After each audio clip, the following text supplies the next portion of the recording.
1217. We are Mastermind with Neil Schwartz. We are streaming live on Facebook.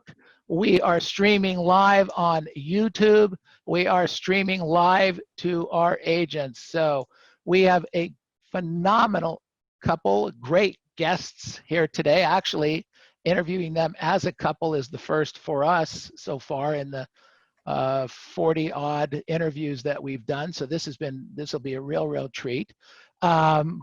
Lisa Ray, welcome. I don't see Jason. Did he leave us? He'll be back.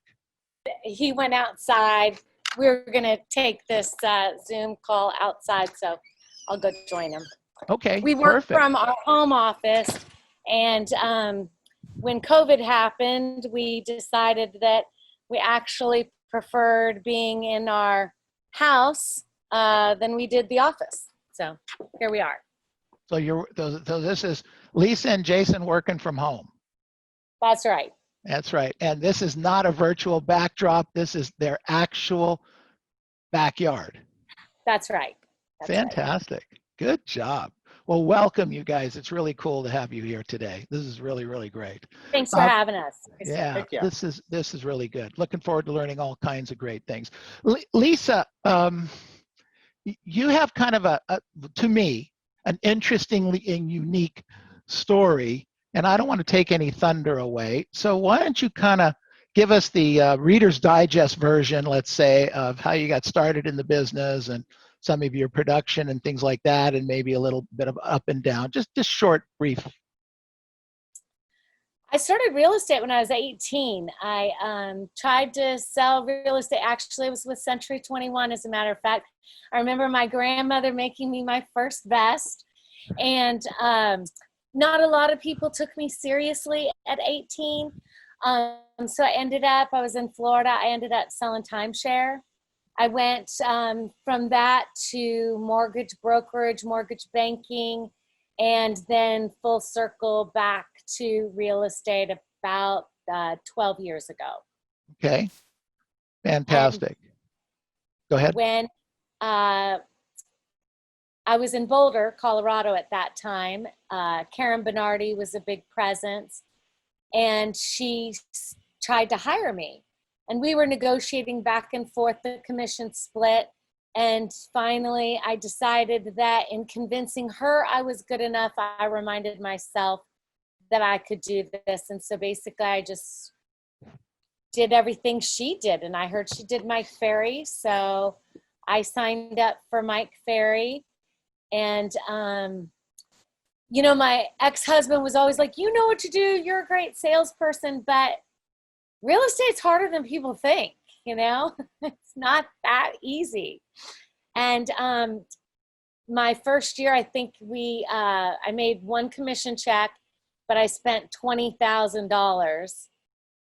And I just needed to do something different. So I signed up for coaching, and ever since then, it's been a huge difference. So that was what year or how many years ago?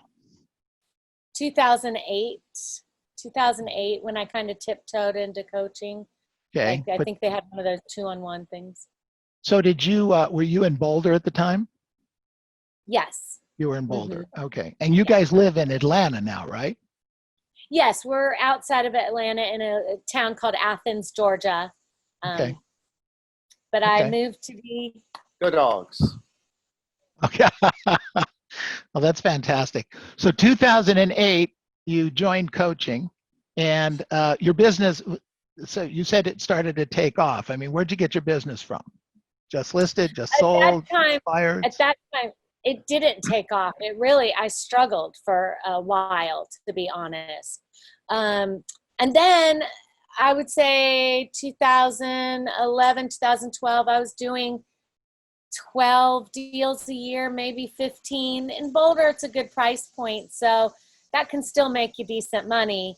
But then when I knew that I was going to get divorced, it was imminent. I realized I had to do more than just 12 deals a year to keep that same level of lifestyle that my kids were used to, I was used to. And that's when I decided to take Mike up on that. His offer, Saying. the infamous offer, right? Right. So what year was that? 2014. It was January of 2014. And basically the offer was what? Remind us. So Mike was up on stage and he said when he had his first boss that he would call him every single day. He'd wake him up in the morning, get to work, do your job. And he said, I would do that for any one of you for $100,000. And a ripple of laughter went through the audience. And I looked at Jason and I was like, I should do that. I told her she was crazy. That's what he said. He's like, that's a lot of money. He's like, do you even have that much money? And I'm like, I mean, I had barely that much money, but I had that much money. And so then Mike said, well, I went up to him a couple times and he said, call me on Monday. And we talked more on Monday. And so that's when I jumped in head first. So what was the deal? Ultimately, the deal was I sent him a check for $62,500. And the reason why I remember that so specifically is I had to run to the cashier's check, the bank to get the cashier check, but it was $50,000 for every day. So half of the 100 for 6 months. And then for the other half of the year, he was just going to call me like a regular coaching call once a week. Got it. So that was the 12,000. That's right. Got it. 2000. Got it. Okay. Perfect. All right. So that's oh, that's right. It's 2,000 a month for 6 months. So that's yeah. Okay. Exactly. Okay. So perfect. So okay. So you're doing 10, 12, 14 transactions a year. You're getting going, and now Mike Ferry's calling you every day and pushing you. That's right. That's right. Then what happened? Nothing, which was really scary. And I mean, that's just the honest to goodness truth. At first. Well, right. So we started coaching together. I think it was like late February, March. And I remember him calling me one day and saying, I just had lunch with a friend and he asked me a great question of what's new. And I told him about our working relationship. And the guy said to Mike, well, how is she doing? I hope she's doing a lot of business. And he said, actually, she's not. It was May. It was like May. So we'd been working together maybe 2-3 months. And he's like, Lisa, don't embarrass me by not doing any deals. Come on now, you gotta results, right? And I'm like, I'm trying. And then just like popcorn, deals started to pop, like pop, pop, pop, pop, pop. And then June, July, I mean, all of a sudden, like 20 transactions just happened. I think the problem a lot of people make is they assume the minute they say yes or they start coaching, they want instant gratification. And it just doesn't work that way. It really is that 60, 90-day cycle that it takes. Right. So let's talk about the activities he had you doing, though. Okay? I mean, what were you doing on a daily basis? Well, I was a hot mess. I mean, I was going through craziness. Okay. Let's start there. Well, you know, when you go through a divorce and you're selling your house and your kids are hating you and blah, blah, blah, it's horrible. And so I remember there were times where I was prospecting and Mike would call and they'd be like, I don't know how to prospect when I can't stop crying. And he's like, here's what I want you to do. Close your computer. I want you to go out to a hot neighborhood and I want you to door knock. Just when you're in the car and you've decided on which neighborhood, call me. And I was like, okay. So I left the office and I went to a neighborhood and I had a couple of previews scheduled. And then I just door knocked. I told him, I said, Mike, they're not even my listings. They're not even my company's listings. I mean, you want me to door knock around the fact that I have no affiliation with these people? What if the agent gets mad at me? I mean, I had all kinds of questions and excuses. He's like, just do it.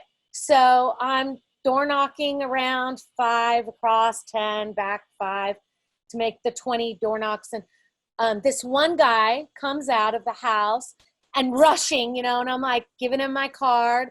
And he's like, I don't have time. And it's like, but I'll take your card. Okay, fine. So I finish my door knocking. As I'm going to the next neighborhood, that guy calls me back. And he's like, I'm not selling my house. And I was like, oh, okay. He goes, but I have an investment property in Westminster. Do you service that area? I was like, yes. And ended up, I listed and sold that house from that door knocking. And I'll never forget calling Mike back and saying to him, oh my gosh, you're never going to believe it, that this stuff works. He's like, yeah, I know. So you're doing activities every day. Was there a particular minimum every day? Yeah, I mean, he was like a sliding scale. I mean, the first couple of months, it was like, get to 10. And then it was to Let me stop 12. you for a second, Lisa. Let me stop you for just one second. So I just want to, when you started, you really weren't door knocking, phone canvassing, or making a lot of contacts per day, correct? I'd try, but maybe Yeah. 3, 5, 7. It was hard. Right. Okay. So basically what you're saying is that you did very, very little consistent activity to get the 12 that you were doing. Okay. You went to Mike, who looks for people to do 8, 10, 12, 20, 30, 50 contacts a day, and you're telling him that you're having trouble doing 20? I couldn't do 20. 20. Okay. So I'm kind of curious. What was that conversation like when he'd say to you, how many contacts did you make today? Or had you make, well, it would be daily. So how he didn't check on the number at the end of the week. He'd check on the number at the end of the day, right? I can't cuss on your show, so I can't say what he really said. But what is wrong with you?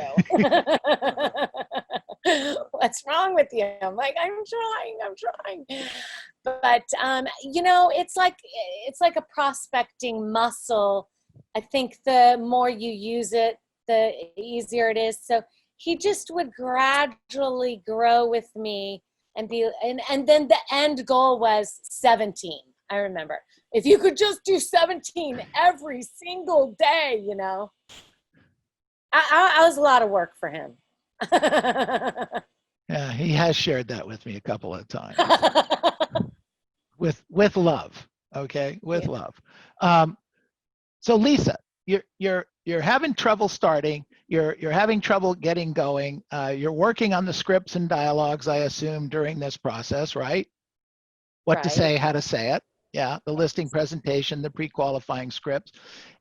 But you're doing the activities, even though somewhat low level comparatively to what he's looking for, right? Okay. Right? Yes. Right? Okay. Yes. And now, like popcorn, your words, you're starting to get a lead over here, you get a lead over here.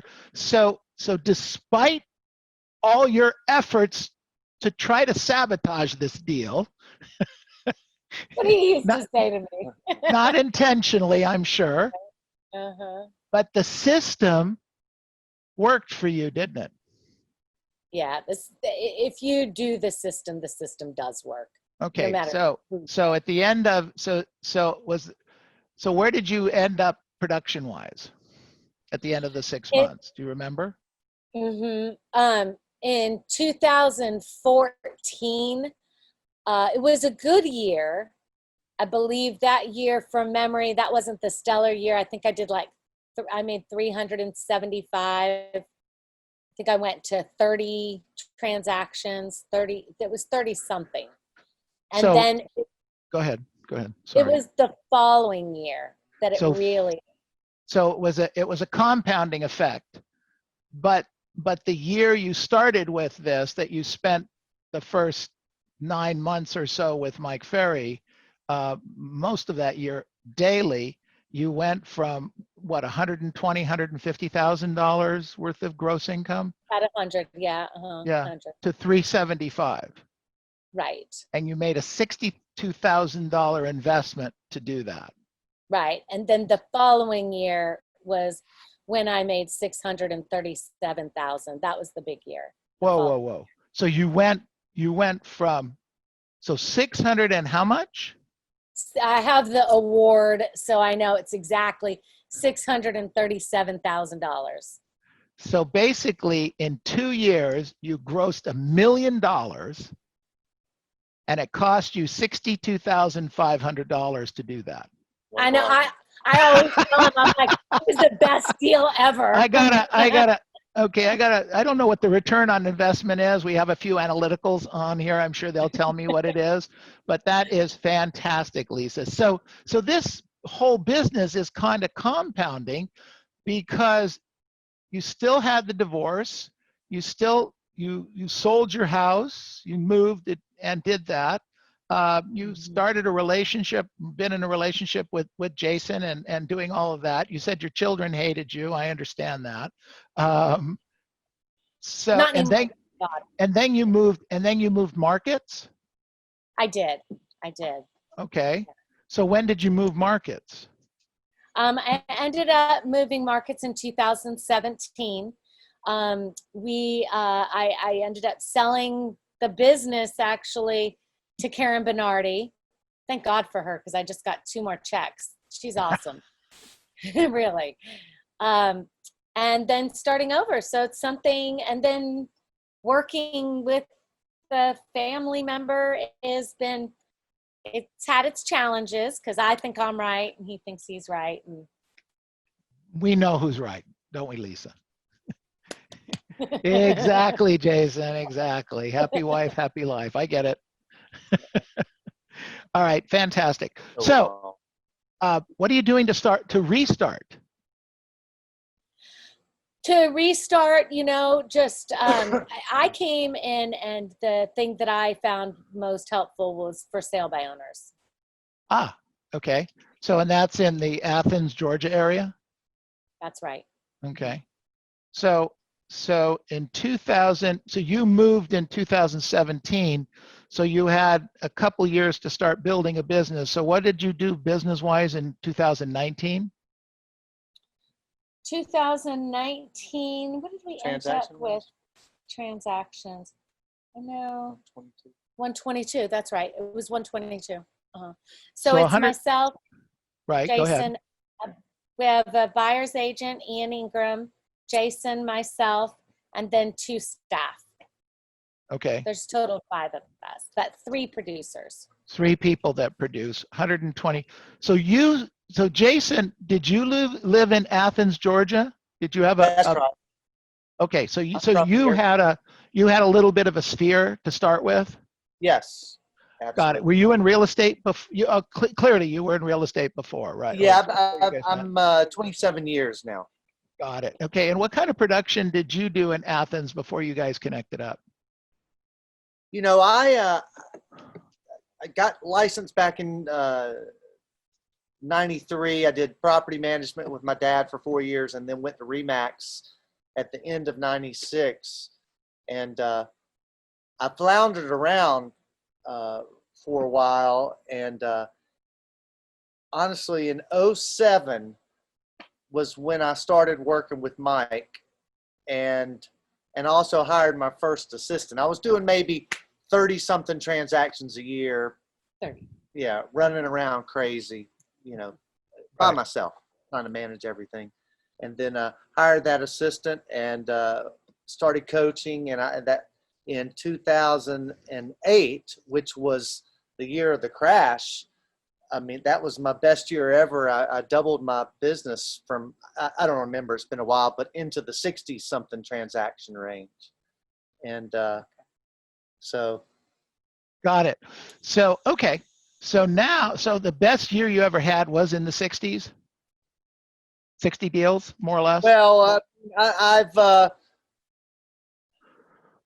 fluctuated probably between 60 and, go ahead. No, I was going to say before you guys are a team. Oh, yes. I had, yes. Okay. I had, over time, I might have a buyer's agent here or there and get up to the 60 or 70 transaction range. Okay. Got it. Okay. And then you guys got together and you moved into the Athens area, Lisa, and then you created this team. And so last year you did 120 something deals, right? 122. This year we've closed and pending 144, and we're on track for 183. So COVID didn't have an effect on you guys to speak of yet, right? We doubled down. We just wouldn't take no for Nose an to the answer, grindstone. for sure. Right.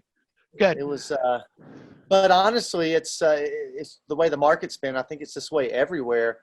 There still seem to be the same number of buyers, but just not as many sellers. So Correct. boy, Correct. But you're taking more, you as a team are taking more of a market share, correct? yes, That's right. That's what's going on. So what we're saying is there's a number of agents that aren't selling anything because you're selling more. we like that. I get it. I get it. Absolutely. So what are some of so what are you, the past clients, Sphere? I mean, where's the business coming from? Okay, we've really turned up talking to our Sphere in the last 2 years, thanks to Lisa.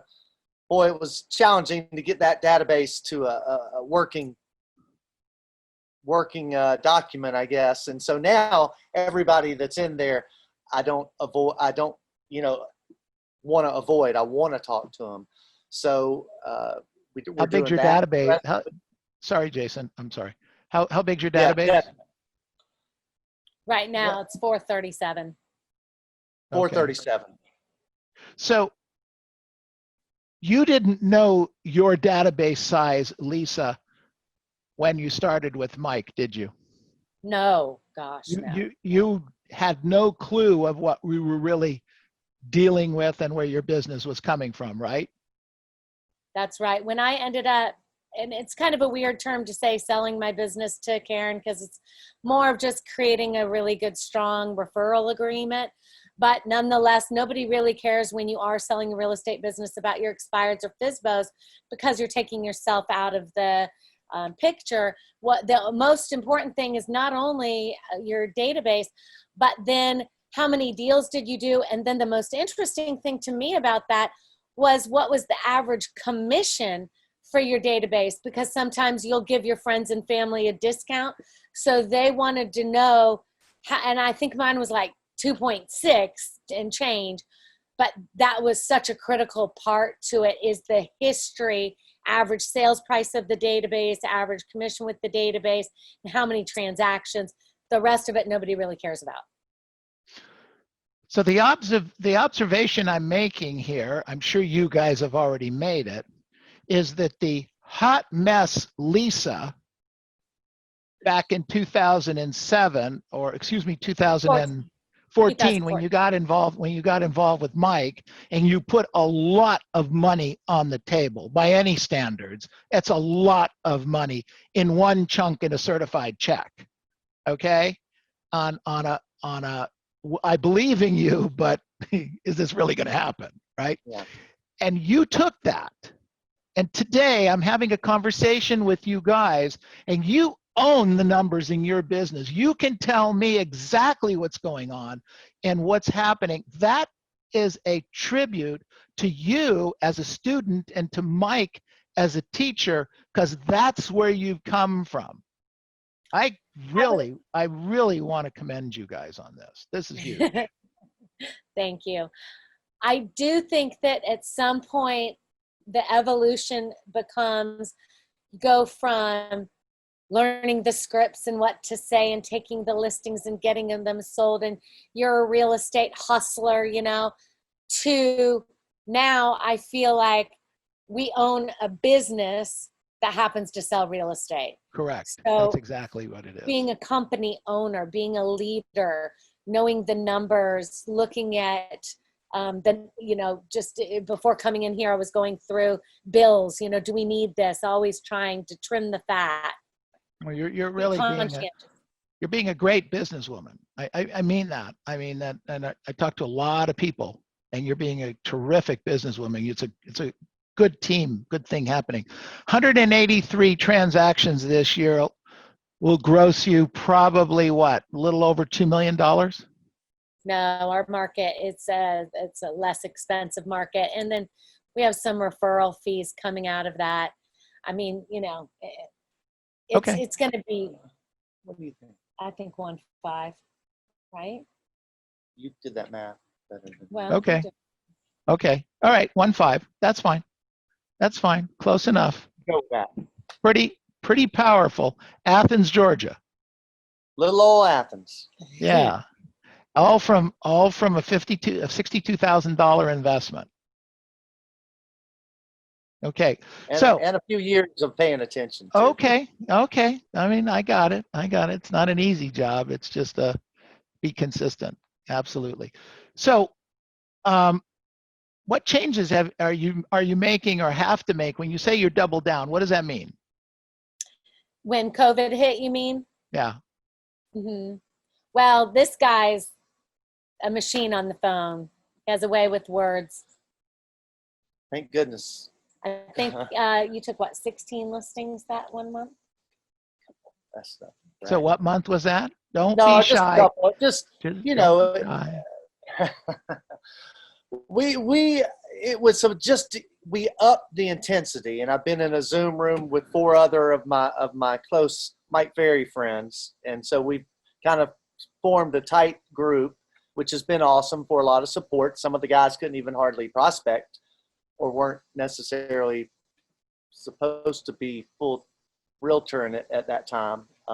So that was nice, and it's good to have that accountability, but it's just the upped intensity all the way around. So, you know, we have daily goals we're shooting for, our monthly goals. We're talking about our 10-year plan to get it, you know, what's getting us excited. And so this mindset, especially in the very beginning when, you know, I felt like things were falling apart, we knew our competition wasn't thinking much about real estate at that time. So that was a great moment, and it's just carried into the year. And so now, whereas the first part of the year, people might have been wondering around, the average realtor wondering what to do to get business, you know, we were batten down the hatches and getting after it. So now we've already got that momentum going, Right. and they're just getting started. So it's an exciting year. Yeah. That's great. That's great.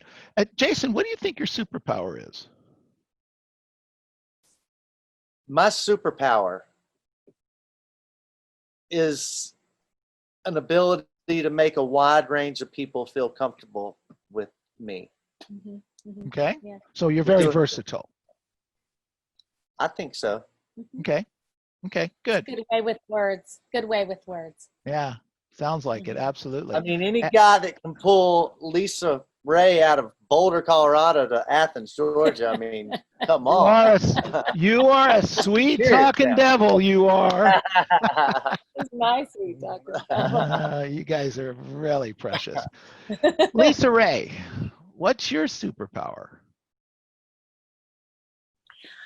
Does sleep constitute a superpower? No, it's not on the checklist. Very good sleeper. I guess I do like to inspire. It just kind of worked out that way. That I like to lead and inspire. Okay. Very cool. Mhm. Very, very cool. So I ask this sometimes, maybe you guys have is there an objection handler or a situation you run into when you run into it and handle it a certain way, a particular verb or phrase or technique that, man, that's it. I get that.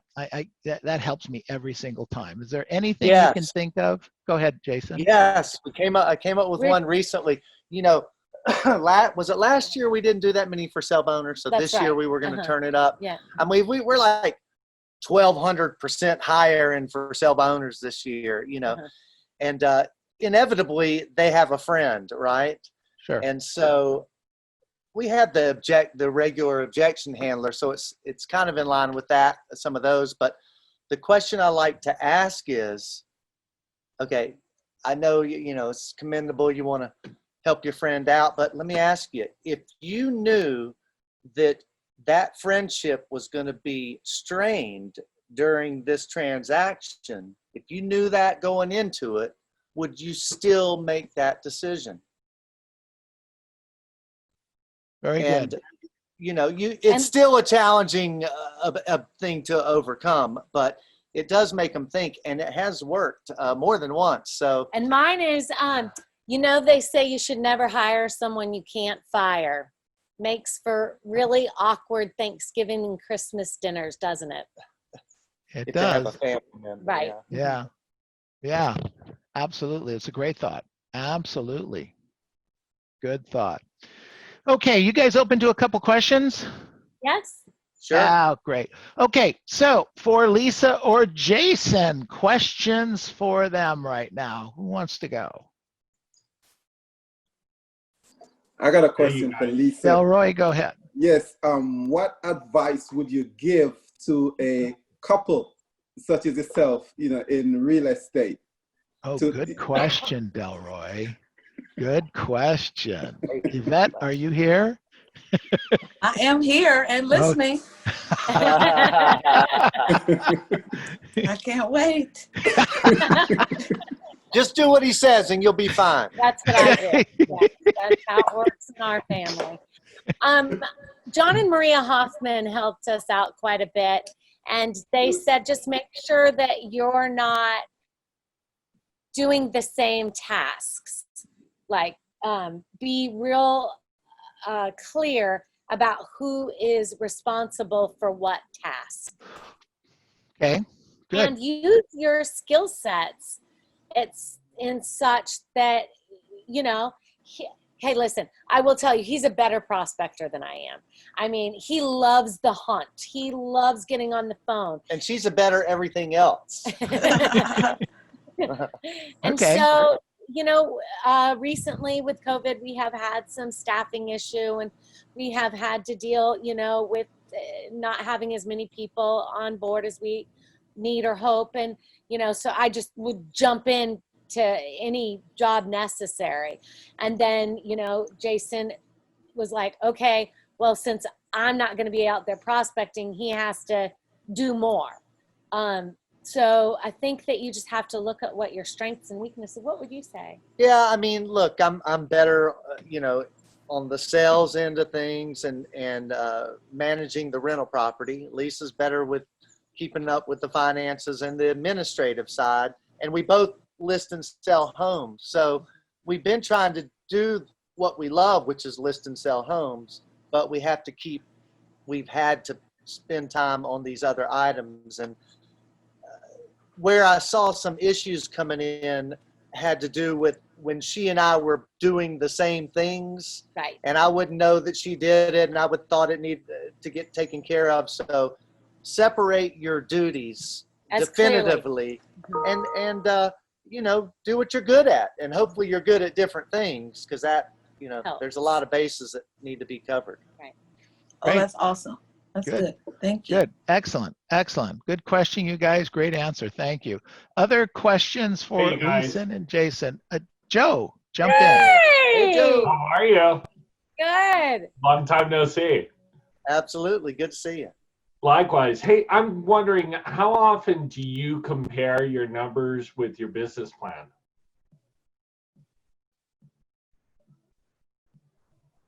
Well, our business plan is on our kitchen refrigerator. Okay. So And that's so we're always looking at it. We've started to, we put together a 10-year plan. So we have a plan of action that's in the works. So we like to sit out on the screen porch late afternoons and reminisce about what that looks like down the road and the fun things and what that means. Forecast. And so we kind of marinate on those thoughts. But then on a weekly basis, I'm looking at my dashboard on my numbers analyzer and seeing where I'm at. And I like to play a game where I try to keep the green ball above the red ball on that income line, if you know what I'm talking about, guys. Right. And so that's just a little thing that I have to do with myself on a regular basis, and I try to keep it as simple as possible. So that's my gauge. Good. Good Thank you. stuff. Yeah, very good. Thanks, Joe. Great question. Good stuff. Other questions for Jason and Lisa, please? So Neil, question came in for newer agents. What would you say, Lisa, because you've done this in 2 separate markets, what would you say to someone who's brand new to real estate to get their business up and running? Great question. Number one, you've got to be able to know the market, and the only way to know the market is to preview. And so if you're out there previewing property, you might as well door knock around it, right? Ain't gonna do that. What's another one? They're not going to do that. Why wouldn't Sounds they good. preview property? I don't know. I've been doing that for 44 years, and I'm still Lisa, having I'm trouble with laughing it. because working with Neil all these years, that's his biggest thing is get people to preview property. But that's, if you would just do that and then just door knock around it, you do 2 things. You, number one, are getting outside, getting some fresh air, meeting people face to face, getting to know the market. I mean, it just seems like, and you're getting your numbers in, you're getting contacts. Okay. Oh, So I forgot. You're very coachable because you paid $62,000 to get that advice, but you didn't take it in the beginning. But at some point, you caught and made $1 million with that advice. $1 million in 18 months with that advice. Wow. It's crazy to think about. Huh? It is crazy to think about. It's crazy to think about, The yeah. system works when you work it. And Lisa, you're right. It starts with knowing the market. Right. And you also get to meet people, Yeah. Okay. So if they wouldn't do that, then, I mean, So the let's assume they will do it. What's the second thing you tell them to do? okay. I think that we've just had such good luck with for sale by owners. Well, Cool. I want to break it down for dummies even more. I guess I sometimes feel like an old-timey salesperson when I talk like this, but, sales is about talking to people, and the more people you talk to and the better you follow up, the more sales you'll make. However you do that, so, and so then once you have that thought ingrained in your brain, it's which of the sources are the best ones to call. And we all know those, like for sale by owner, expireds, but really it's about talking to people. So if you did nothing more than pick up the phone book, Well, you do a lot of the hot we market don't calls. have many expireds in our market, and I can only call so many past clients a day, before I'm ahead of pace. So we call a lot of neighborhoods where there's nothing available, where if we listed it, it would sell in a second. Or if we sold it and there was, multiple offers, calling around and, hey, we've got one extra buyer. We promised we would call around and see who else was thinking about selling. Who do you know? It's all the same things we've heard before. Smart stuff. Yeah, but sometimes we have to hear it from other people and look at it from a different point of view before we get it. Okay. But we are sorry? I'm sorry to interrupt. I did an analysis. Now I'm only sort of analytical, but I took the number of people that, the number of pieces of real estate owned in my area. And then I figured I at most I would only want to call, at best, talk to 75% of those people. And of the 75%, I'm not going to ever catch, but if I'm lucky, half of them. Anyway, long story short, every 45 people that I talk to, regardless, I know I'm going to come across somebody that needs to sell something based on my stats. Based on the way you analyze that. So every 45 people, you're going to come across somebody that needs to sell something. They may not sell it with you, but you've identified they're going to do something with someone. So why not you? Yes. And it's what keeps me, because sometimes I'm making these calls, you're like, when am I going to reach somebody, right? But in your mind, okay, well, every 45, and that keeps you going. Good for you. Good job. Very cool. All right. Thank you, Robert. Other questions? Go ahead, Yvonne. Yeah. Hi, Lisa. Hi, For Yvonne. some of you don't know, Lisa used to be my coach. She's Ah, great, awesome. I'm so happy to see you here. I have a Yes, question for you. When you turn in that check to Mike Ferry, you start working hard. How much of what he taught you, you were doing, then you started seeing the result? Like 40, 50%, 70, 80%? No, honestly. I mean, it's so hard. I was doing like maybe 10% of what he teaches. And then it was just an evolution. Like then it would go to 20, 30. I mean, I don't even know if I'm at 60% today. It's hard to do all of it correctly, to be honest. I mean, but every day, just a little bit more and a little bit more. It's Okay. definitely a cumulative effect. definitely. Okay, yeah. Good. Okay, good. Tom, you had a question? Yes. Hi, Lisa. Hi, Tom. To ask my question, I need to ask you a couple of questions.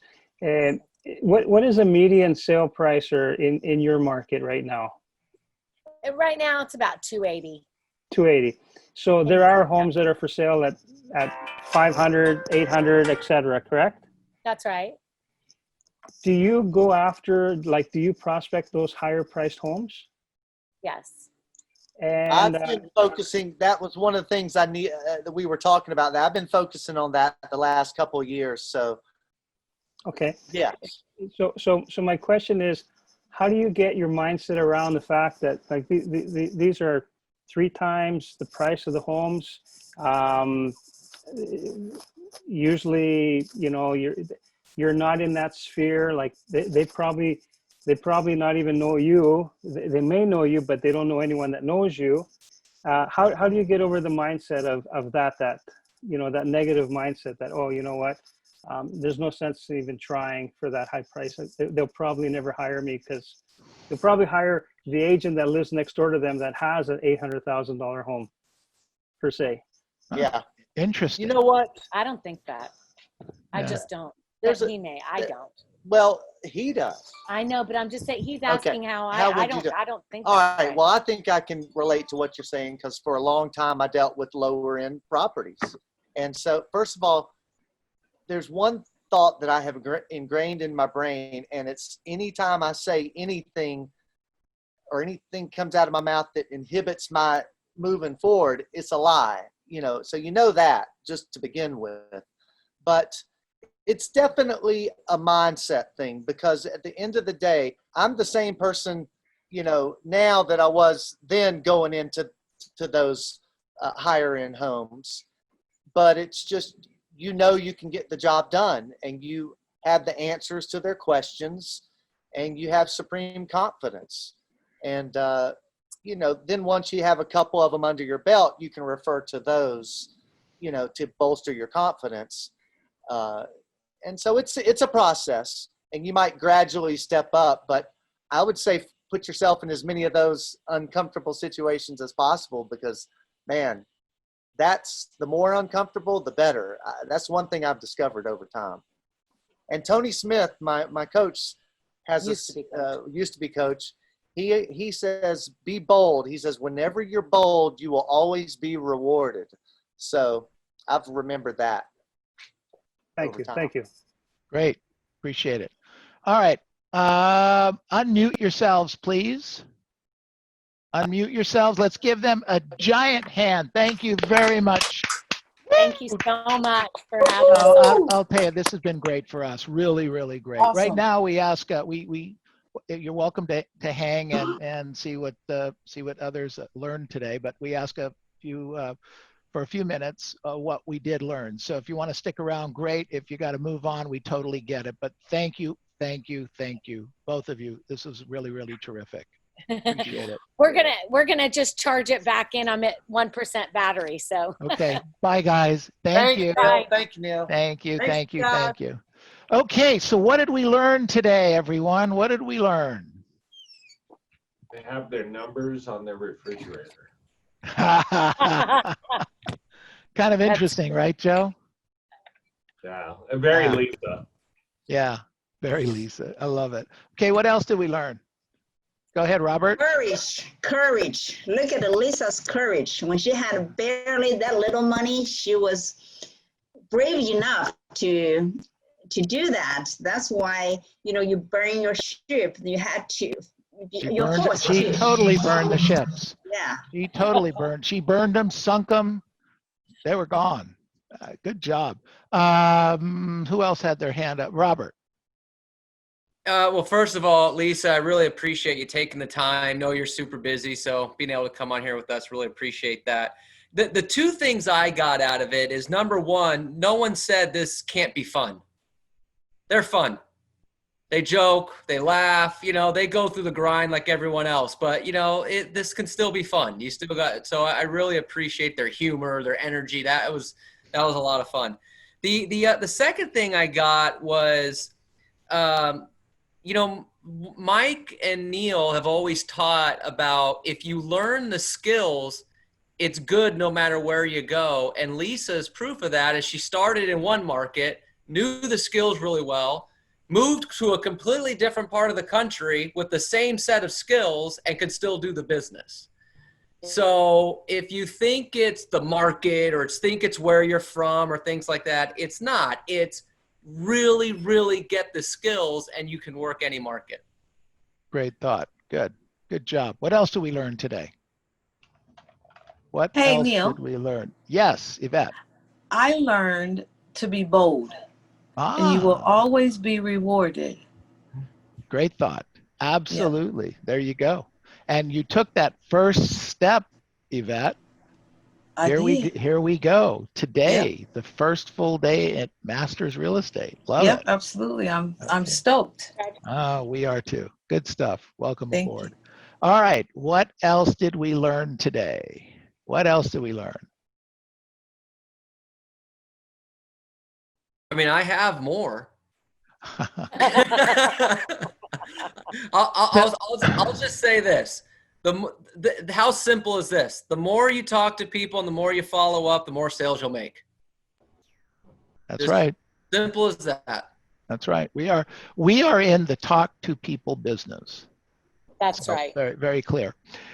So the question that I get, clearly is, and where I was going with this, Lisa, and for everyone else, is that Lisa started off, no disrespect, but when you use the word hot mess, this is where my head went, is kind of the blonde dits that it's kind of all over the place, and I'm doing this and I'm doing that and I'm doing this and I'm doing that, and Mike's doing everything he can, and he's as good as anybody else I know on the planet at getting this done, and he's trying to get you going, right? He's moving here, he's moving there, and okay, just give me 17, okay? And I could just see that, and you did it.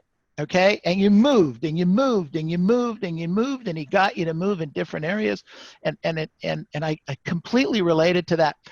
And you took it, and you moved and you moved and you moved, Lisa, to go from 12 transactions and $100,000, $120,000 a year to $350,000 a year, and the next year make almost $700,000 a year, is a tribute to you getting it and doing something with it. And that's the point we try to make every single day with every coaching call we have, with every opportunity that we do. And you did it. You are the poster child for that, and I just can't thank you enough, either in life or either an inspiration or a warning. And you, young lady, are quite an inspiration. Thank you. That's You're welcome. very heartwarming. You're welcome. Thank you. That's what I learned. That's the point I was trying to get across. Okay, let's give her a big hand. Her and Jason, good job again. Woohoo! All right, very, very good. Okay, Robert, follow that. Thanks. Thanks.